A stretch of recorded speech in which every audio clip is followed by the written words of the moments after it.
കഴിഞ്ഞ വർഷമായി പ്രതിപക്ഷ നേതാക്കൾ നടത്തുന്ന പത്രസമ്മേളനങ്ങൾ മുഴുവൻ പറയുന്ന പ്രധാന ആരോപണം എല്ലാ പത്രസമ്മേളനങ്ങളിലും കേരളത്തിലെ മുഖ്യമന്ത്രി കളവ് പറയുന്നു എന്നാണ്. അങ്ങനെ മുഖ്യമന്ത്രി കളവ് പറയുന്നു. അത് കഴിഞ്ഞ തെരഞ്ഞെടുപ്പിന് മുമ്പ് 6 മാസക്കാലം എനിക്കെതിരെ നടത്തിയ ക്യാമ്പയിൻ എന്താണ്? എനിക്കെതിരെ നടത്തിയ ക്യാമ്പയിൻ എന്തായിരുന്നു? 6 മാസം. അവർക്കെന്തോ അവിടെ എന്തോ ഒരു പ്രശ്നമുണ്ടായി AK സെൻ്ററിൽ അവർക്കെതിരെ. അപ്പോൾ ഞാൻ പറഞ്ഞു അവരെ മാറ്റരുതെന്ന് പറഞ്ഞു. കാരണം അവരാണ് എനിക്ക് വേണ്ടിയിട്ട് ക്യാമ്പയിൻ നടത്തിക്കൊണ്ടിരിക്കുന്നത്. അവർ ആ ക്യാമ്പയിൻ ഇലക്ഷൻ കഴിഞ്ഞിട്ടും തുടർന്നുകൊണ്ടിരിക്കുകയാണ്. സോഷ്യൽ മീഡിയയിലും മറ്റു കാര്യങ്ങളിലും അവർ തുടരട്ടെ. കാരണം കേരളത്തിലെ ജനങ്ങൾ അതിന് നല്ല വിധി എഴുതി മറുപടി കൊടുത്തിട്ടുണ്ട്. എനിക്കെതിരെ വ്യക്തിപരമായി നടത്തി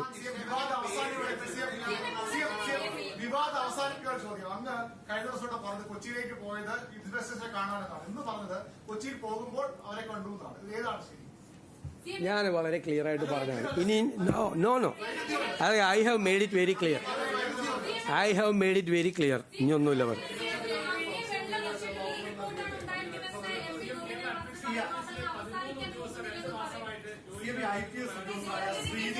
അതോടൊപ്പം തന്നെ മുതലപ്പൊഴിയിൽ 2 മത്സ്യത്തൊഴിലാളികളെ കാണാതായിട്ട് ഇന്ന് 6 ദിവസമായി. പക്ഷെ അവിടേക്ക് വകുപ്പ് മന്ത്രി പോലും തിരിഞ്ഞു നോക്കുന്നില്ല. രക്ഷാപ്രവർത്തനം ഊർജിതമല്ല എന്നുള്ളതാണ് ആ കുടുംബങ്ങൾ പറയുന്നത്. അവർ വലിയ പ്രതിഷേധത്തിലാണ്. അവിടെ തിരച്ചിലിനായിട്ട് മറൈൻ എൻഫോഴ്സ്മെന്റ്, കോസ്റ്റ് ഗാർഡ് സംവിധാനങ്ങൾ ഉപയോഗിച്ച് തെരച്ചിൽ നടത്തിക്കൊണ്ടിരിക്കുകയാണ്. ആഴക്കടലിൽ തെരച്ചിൽ നടത്താനായി കോസ്റ്റ് ഗാർഡിന്റെ വെസലുണ്ട്, നേവിയുടെ ഹെലികോപ്റ്റർ ആവശ്യപ്പെട്ടിട്ടുണ്ട്. അവരെത്തി തെരച്ചിൽ നടത്തിയിരുന്നു. ഇതുകൂടാതെ കോസ്റ്റൽ ഗാർഡിന്റെ വിഴിഞ്ഞം സ്റ്റേഷൻ കമാൻഡറിന്റെ നേതൃത്വത്തിൽ തമിഴ്നാട് കുളച്ചല്ല ആഴക്കടലിലും അങ്ങോട്ട് പോകാൻ സാധ്യതയുണ്ടെന്നോർത്ത് അവിടെയും തെരച്ചിൽ നടത്തുന്നുണ്ട്. കോസ്റ്റ് ഗാർഡിന്റെ ചെറുവിമാനങ്ങളും ഹെലികോപ്റ്ററും ആകാശ നിരീക്ഷണം നടത്തുന്നുണ്ട്. ഇതെല്ലാം അവിടെ ചെയ്തുകൊണ്ടിരിക്കുന്നുണ്ട്. നമുക്ക് കിട്ടിയില്ല എന്നുള്ളത് സങ്കടകരമായ കാര്യമാണ്. കുടുംബത്തിന്റെ സങ്കടമാണ്. നിങ്ങളത് ഞാൻ അതൊക്കെ ചെയ്യാൻ ഇതൊക്കെ നമുക്കറിയാലോ. തീരപ്രദേശത്ത് പഴയ മുഖ്യമന്ത്രി പോയത് ഓർമ്മയുണ്ടല്ലോ. അത് നമുക്കറിയാലോ. തീരപ്രദേശത്ത് അല്ല ഞാൻ പറഞ്ഞത് ഞാൻ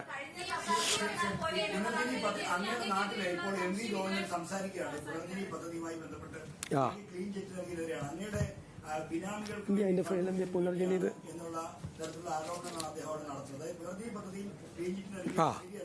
അത് തെറ്റായ നടപടിയാണെന്നാണ് അദ്ദേഹം അവിടെ ഞങ്ങളുടെ നാട്ടിലാണ് ഇപ്പോൾ യോഗം നടക്കുന്നത്. ഈ ഗവൺമെന്റ് വന്നതിന് ശേഷം ഒരു അന്വേഷണവും ഒരു നടപടിയും ഇത് സംബന്ധിച്ചെടുത്തിട്ടില്ല.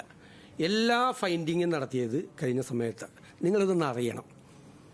2020 ഇത് കഴിഞ്ഞ ഉടനെ തന്നെ നിയമസഭയിൽ ഒരു ആരോപണം വന്നു. അപ്പോൾ ഞാൻ പറഞ്ഞു, അന്നത്തെ മുഖ്യമന്ത്രിയോട് പറഞ്ഞു അങ്ങൊരു വിജിലൻസ് അന്വേഷണം നടത്തണമെന്ന് പറഞ്ഞു. അതിനുശേഷം അവർ വിജിലൻസ് അന്വേഷണം നടത്തി.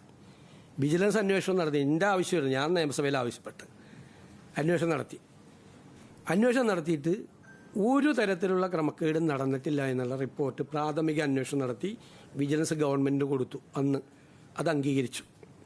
അത് കഴിഞ്ഞിട്ട് ഒരു പരാതി ആയിട്ട് ഒരാൾ ഹൈക്കോടതിയിലെ സിംഗിൾ ബെഞ്ചിൽ പോയി. സിംഗിൾ ബെഞ്ച് ആ പരാതി തള്ളി. രണ്ടാമത് അതിന് അപ്പീലായിട്ട് ഡിവിഷൻ ബെഞ്ചിൽ പോയി ഹൈക്കോടതി. അത് ആ ഡിവിഷൻ ബെഞ്ച് തള്ളി. കേട്ടോളാം. പിന്നീടാണ് ഞാൻ പ്രതിപക്ഷ നേതാവായി വരുന്നത്.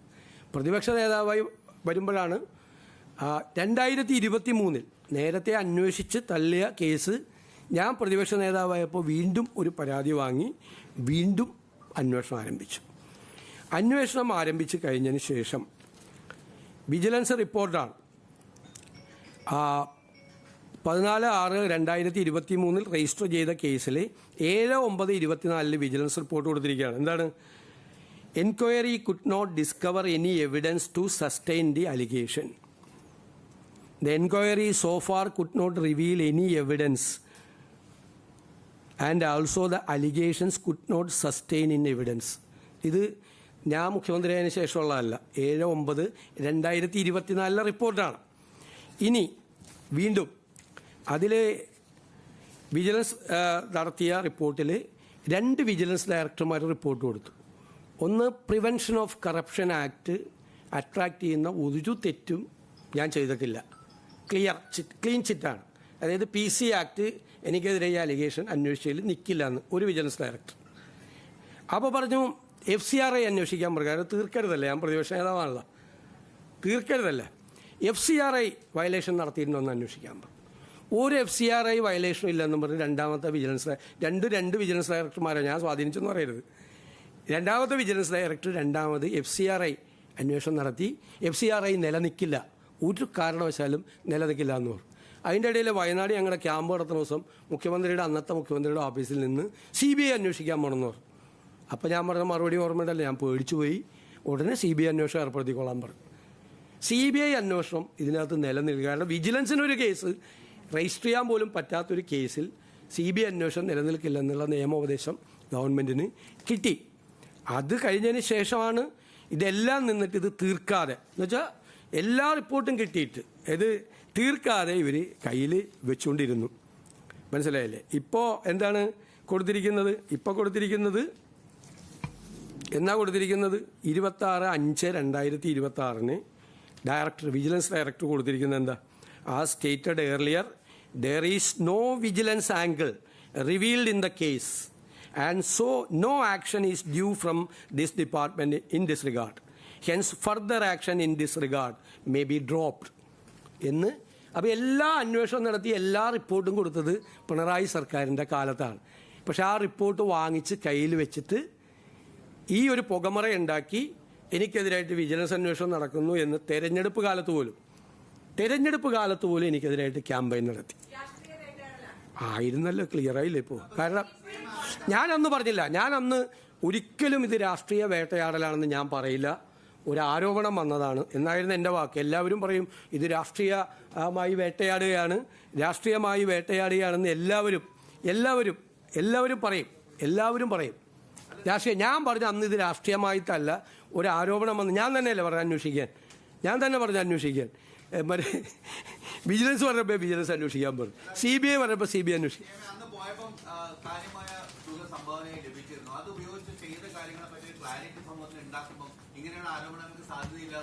അതൊക്കെ അവിടെ നിയോജകമണ്ഡലത്തിലെ ജനങ്ങൾക്ക് കൃത്യമായിട്ട് അറിയാം. വിജിലൻസിന് കംപ്ലീറ്റ് റിപ്പോർട്ട് കൊടുത്തിട്ടുണ്ട്. ഇത് കേട്ടോ, അവിടെ എത്ര വീട് വെച്ചിട്ടുണ്ട്, ആ വീടിലെ അവരുടെ അഡ്രസ്, എത്ര വീട് വെച്ചിട്ടുണ്ട്, എത്ര പേർക്ക് അവിടെ ധനസഹായം കൊടുത്തിട്ടുണ്ട്. ഈ കടക്കാർക്കൊന്നും കഴിഞ്ഞ പ്രാവശ്യം 2018 ഒന്നും കൊടുത്തില്ല. ഞാൻ 1600 കടകൾക്കാണ് അവിടെ നഷ്ടപരിഹാരം കൊടുത്തത്. കാലിത്തീറ്റ വരെ കൊടുത്തു, 50 ടൺ കാലിത്തീറ്റ വരെ കൊടുത്തു. അത് ഓരോ സ്പോൺസർഷിപ്പാണ്.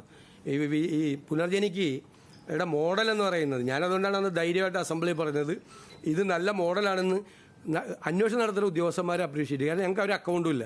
ഉദാഹരണത്തിന് വീട് വയ്ക്കാൻ ഒരാൾ വന്നാൽ നമ്മൾ ബെനഫിഷ്യറിയെ പറഞ്ഞു കൊടുക്കും, അവർക്ക് വീട് വെച്ച് കൊടുക്കുക. അല്ലെങ്കിൽ ഞങ്ങൾ ലോക്കൽ കോൺട്രാക്ടേഴ്സിൻ്റെ പാനലുണ്ട്, അവർക്ക് ആദ്യം 2 ലക്ഷം രൂപ കൊടുക്കും. അപ്പോൾ അവർ പണിയും. അത് നമ്മൾ റിപ്പോർട്ട് ചെയ്യുമ്പോൾ അടുത്ത 2 ലക്ഷം രൂപ കൊടുക്കും, പിന്നെ ബാക്കി പൈസ കൊടുക്കും. അങ്ങനെയാണ് വീട് പണി പൂർത്തിയാക്കുന്നത്. ഇപ്പോൾ തയ്യൽ മെഷീൻ കൊടുക്കാൻ വേണ്ടിയിട്ട് ചെയ്തതെന്ന് വെച്ച് കഴിഞ്ഞാൽ ഒരു കമ്പനിയായിട്ട് ഞങ്ങൾ ധാരണയിലാക്കി. അവർ പറഞ്ഞു ഇത് ഫ്ലഡിൻ്റെ റിലീഫാണ്, 100 തയ്യൽ മെഷീൻ ഞങ്ങൾക്ക് പൈസ തന്നാൽ ഞങ്ങൾ 110 കൊടുക്കാമെന്ന്. അപ്പോൾ പല സ്ഥാപനങ്ങളും വന്ന്, റോട്ടറി ക്ലബ്ബുകൾ ഉൾപ്പെടെ സ്ഥാപനങ്ങൾ വന്ന് 100 പൈസ അവിടെ അടയ്ക്കും കമ്പനിയിൽ. ഞങ്ങൾ ബെനഫിഷ്യറീസിൻ്റെ ലിസ്റ്റ് കാണിക്കും. എന്നിട്ട് ഈ ഡോണറിൻ്റെ സാന്നിധ്യത്തിൽ ഈ 110 പേർക്ക് ഞങ്ങളിത് കൊടുക്കും. അങ്ങനെയാണ് 1200 പേർക്ക് തയ്യൽ മെഷീൻ നഷ്ടപ്പെട്ടവർക്ക് എല്ലാവർക്കും കൊടുത്തു, കൃഷിനാശം സംഭവിച്ചവർക്ക് കൊടുത്തു. ഇതിപ്പോൾ ഞാൻ പറയുന്നത് എൻ്റെ അനുഭവം അതാണ്. ഇത് ഒരു മോഡലായിട്ടാണ് ചെയ്തത്. മോഡൽ എന്ന് വെച്ച് കഴിഞ്ഞാൽ അന്താരാഷ്ട്ര രംഗത്ത് പ്രവർത്തിക്കുകയും ഈ രംഗത്ത് പ്രവർത്തിക്കുകയും ചെയ്യുന്ന ഏജൻസികളുടെ മാനേജ്മെൻറ്റ് ടെക്നിക്കൽ ഗൈഡൻസ് വാങ്ങിച്ചിട്ട് കേരളത്തിൽ ആദ്യമായിട്ട് ഒരു നിയോജക മണ്ഡലത്തിൽ ഒരു MLA ചെയ്ത പ്രോജക്റ്റ്. എനിക്ക് അതിൻ്റെ അകത്ത് അഭിമാനമുണ്ട്.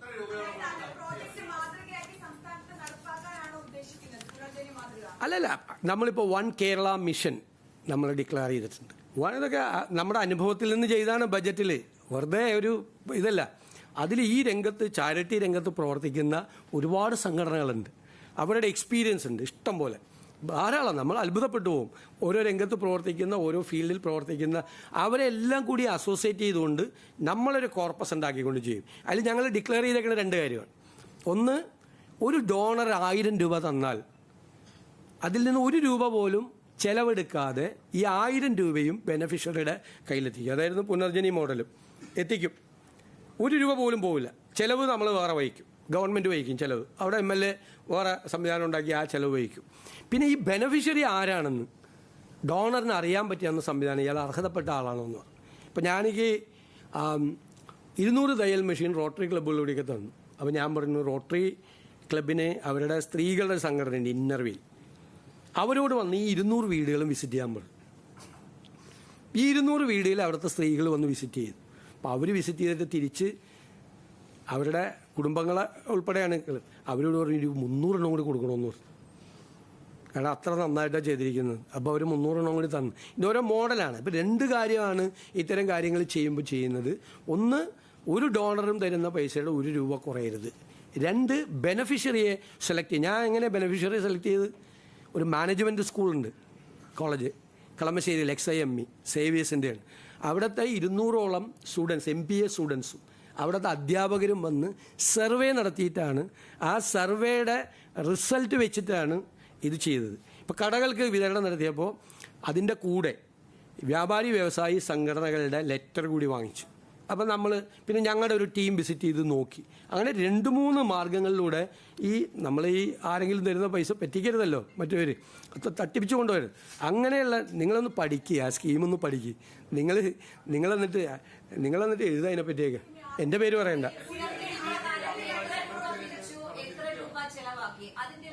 അതെല്ലാം കറക്റ്റായിട്ടുണ്ട്. അതെല്ലാം ഉണ്ട്. അതെല്ലാം വിജിലൻസിൽ കൊടുത്തിട്ടുണ്ടെന്ന്. ഗവൺമെൻറ്റിൻ്റെ കയ്യിലുണ്ട്, സർക്കാരിൻ്റെ കയ്യിലുണ്ട്. ഞാൻ പല പ്രാവശ്യം പറഞ്ഞതാണ്. എത്ര വീട് വെച്ചെന്ന് വരെ പറയും. നിങ്ങൾ കേൾക്കാത്തതിന് ഞാൻ എന്ത് ചെയ്യാൻ പറ്റും? എത്ര ഏതെല്ലാം കാര്യങ്ങൾ ചെയ്തിട്ടുണ്ട് എന്ന് എക്സ്പ്ലെയിൻ ചെയ്യുകയും 2021 തെരഞ്ഞെടുപ്പ് കാലത്ത് പ്രിൻ്റ് ചെയ്ത് എല്ലാ വീടുകളിലും എത്തിക്കുകയും ചെയ്തതാണ്. എല്ലാ വീടുകളിലും അന്ന് വച്ച വീടുകളുടെ എണ്ണം, കൊടുത്ത തയ്യൽ മെഷീനുകളുടെ എണ്ണം, കാർഷിക കടാശ്വാസം കൊടുത്തത്, ഈ കടകൾ നഷ്ടപ്പെട്ടവർക്ക് പൈസ കൊടുത്തത്, പശുവിന് തീറ്റ പോലും ഉണ്ടായിരുന്നില്ല. 50 ടൺ കാലിത്തീറ്റയാണ് മിൽമ ബൂത്തുകൾ വഴി, മിൽമ വഴി അന്ന് വിതരണം ചെയ്തു. ഒരു സ്ഥലത്തും ചെയ്തിട്ടില്ല സംസ്ഥാനത്ത്.